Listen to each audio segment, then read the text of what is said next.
What is up, guys? Silver Warrior here, and today what I want to discuss for you is not being an impulsive silver stacker. And this is something that I probably had problems with myself in the beginning.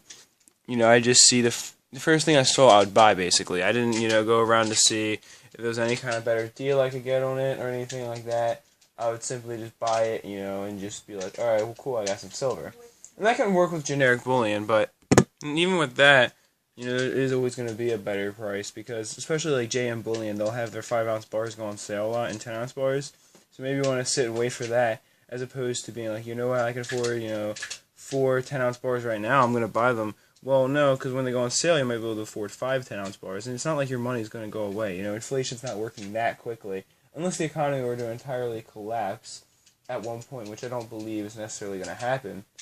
So anyway, obviously, with generic bullion, it can be a little bit of a problem, but with some other forms of silver, it can be a huge one. Primarily junk silver, because if you search for a few months, you can buy it for under melt. No ifs, ands, or buts about it. You can get it under melt. I've done it before, and I'm going to do it again. I've been looking around for stuff, trying to get a good deal on it, and I know I can pay under melt value for junk silver. But people like Atmex and Provident Metals, they'll charge you, ridiculous premiums on the silver, and it's not, a good way to invest even at that point because of the premium you have to pay. And a lot of people complain about the premiums, but really, if you know what you're doing, where to buy from, then you can pay next to nothing, or like I said, under melt even for the silver.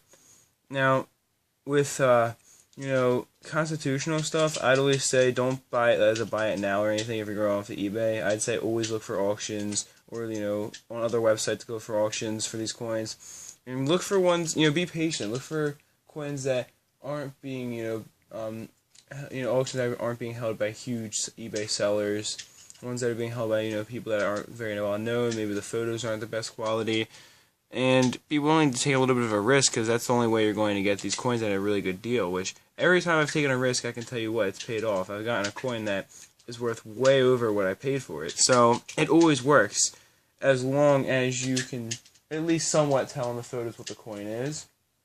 Don't let it be like a photo where it's like a question mark. Be like, oh, we don't know what coin we're going to send you. You'll find out when you get it. Like, obviously, no, you're not going to do that.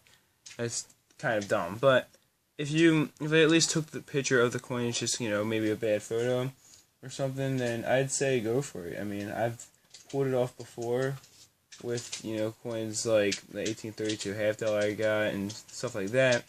And I know I could do it again if I search long and hard enough, but I'm not trying to buy higher premium stuff right now. I'm trying to get stuff for below melt, so that's what I'm trying to focus on. And I did say I was going to focus on only generic bullion, but if a good enough deal presents itself in another department, of course I'll pick that up instead.